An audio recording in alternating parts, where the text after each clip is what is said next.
အားလုံးပဲမင်္ဂလာပါထက် X ဂျာညနေပြီးတော့ပြန်လည်ကြိုဆိုလိုက်ပါတယ်ဒီနေ့မှာတော့ထက် Nintendo Switch 2 လေးကို unboxing လုပ်သွားမှာဖြစ်ပါတယ်ဒီဆက်ကလေးပေါ့နော်ဂိမ်းဆက်လေးအရန်ဆော့လို့ကောင်းတဲ့ဆက်ကလေးပါဆိုတော့ဒါကတော့ထက် ဝယ်ထားတဲ့အကောင်ပေါ့နော်ဒါကထက်ဦးလေးဝယ်ထားတာပါနော်ထက်ဦးလေးဟာကိုထက်ရအခု unboxing လုပ်ရမှာပေါ့နော် Okay let's do it ဆိုတော့ unboxing လုပ်ဖို့ဆိုရင်ဒီမှာလောလောဆယ်ပတ်ပတ်လေလေးကိုကြည့်ကြည့်လိုက်ပါနော်ပတ်ပတ်လေဟာလေးကဒီလိုရှိပါတယ်နော်သူအဓိက2ယောက်ကနေ4ယောက်ထိဆော့လို့ရတယ်တယောက်ထဲလည်းဆော့လို့ရတယ်party games နေလည်းရှိရဆိုတော့တကယ်ချင်းတွေအိမ်မှာလို့အုပ်စုလိုက်လာပြီဆိုလို့ရှိရင် TV နဲ့ချိတ်ဆော့ရမိုက်3မျိုးလောက်ဆော့လို့ရပါနော်လက်ထဲမှာတစ်ခါတည်း screen နဲ့ဆော့ပြီးရင်အဲ့ဆက်ကလေးကိုထောင်ပြီးတော့remote နဲ့ဆော့ TV နဲ့ချိတ်ဆော့မိုက်တယ်ပေါ့နော်ဆိုတော့ဒီ box ထဲမှာပစ္စည်းရတိုတယ်10ခုပါတယ်ဆိုပြီးတော့သိရတယ်ပေါ့နော်ဟုတ်ပါ Okay ဆိုတော့ဒါလေးကတော့ဆက်ကလေးအရင်ထွက်လာတယ် plastic လေးနဲ့အုပ်ထားတယ်ပြီးရင်remote လေးထွက်လာပြီ remote နောက်တစ်ခုထွက်လာပြီပြင်ဖယ်မယ်နော်ဒီပေါ်ကမဖယ်ခင်ထိရိုးရဲ့ဝယ်ထားတာ Mario Kart ပါတာဝယ်ရဆိုတော့ Mario Kart ရဲ့ game ကိုလေးပါမယ် Mario Kart ကောင်းမောင်းပြန်လို့တော်တော်လေးပျော်ကြကောင်းတယ်ပျော်ဖို့ကောင်းတယ်ပြီးရင်ကျိုးက2ခုပါမယ် HDMI ကျိုးပြီးတော့ Type C ဘယ်လိုလဲလောလောဆယ်ဒါ HDMI ကျိုးပဲပါသေးတယ်မြင်ရတယ်ပေါ့နော်ပြီးရင်ဒါတော့ကျိုးပေါ့နော်ထိတို့ဒီ remote မှာတန်လန်ချိတ်ဖို့ကျိုးလေးတွေပါမယ် Okay အောက်ဖယ်လိုက်ပြီဖယ်လိုက်ရင်ဒီကောင်ကဒါသူ့ရဲ့ remote ပေါ့နော်တယောက်တည်းဆော့တဲ့ခါမှာသုံးတဲ့ remote ဟောထိရဒီကောင်လေးကိုဒီမှာတွားပြီးတော့တက်လိုက်ရုံပဲအဲဆို remote ဖြစ်တယ်ခဏနေတက်ပြမယ်ရောနောက်တစ်ခုကဒီမှာအတွင်းနဲ့ကြိုးလေး type C to type C ကြိုးပါမယ်ရင်အတွင်းကောင်းပါမယ်နောက်ဆုံးကဒါကြီးဖယ်လိုက်ရင်ဒါကြတော့သူ့ရဲ့ docking ပေါ့နော် TV မှာတွယ်ဆော့ဖို့အတွက်ပြီးတော့အတွင်းဖို့အတွက်ပေါ့နော်ကြိုးလေးတွယ်ထားရုံပဲကိုမဆော့ချင်ဆိုဒီတော့ကိုထည့်ထားလဲလို့ရှိရင်အတွင်းနေပေါ့နော်ဒီ docking လေးပါမယ်အဲ့တော့ဒီ box လေးကတော့ဒီမှာအကုန်ပဲခုချင်းစီထိတ်ရမယ်ပြောပြပေးမယ်ပေါ့အဲ့ဒီကိုဖောက်မယ်နော် remote လေးကိုဖောက်မယ်အတုံးလေးကိုဒီအတုံးလေးကမထားလိုက်ဘူးကျိုးရရှိမယ်ကျိုးရလည်းမလို့သေးထားလိုက်ဒီကဒီလိုမျိုးပဲ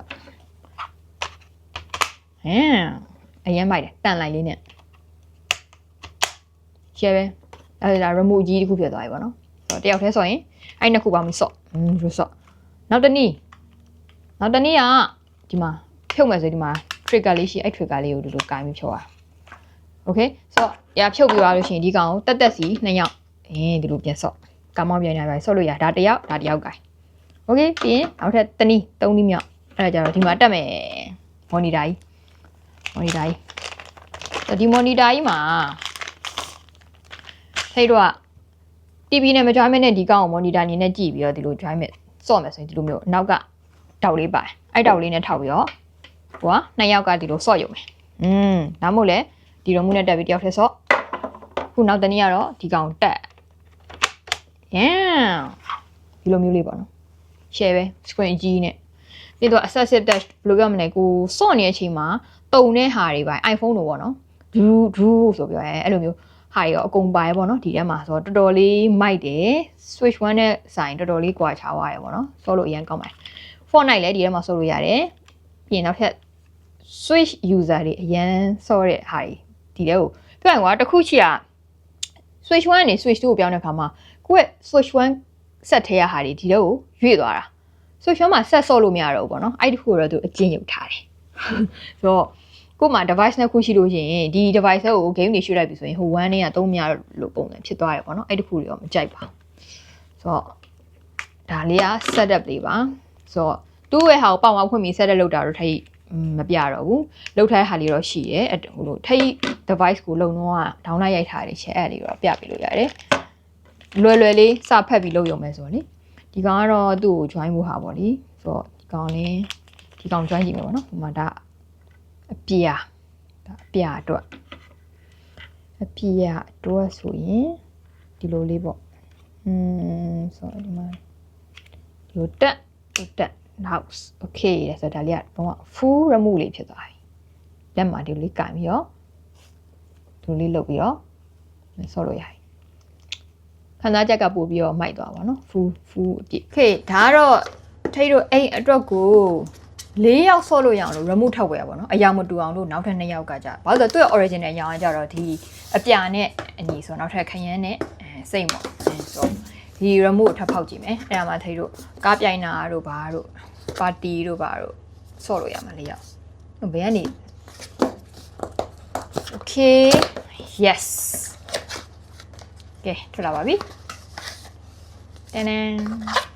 တင်းတင်းတင်းတင်းလာပါပဲโอ้โอเค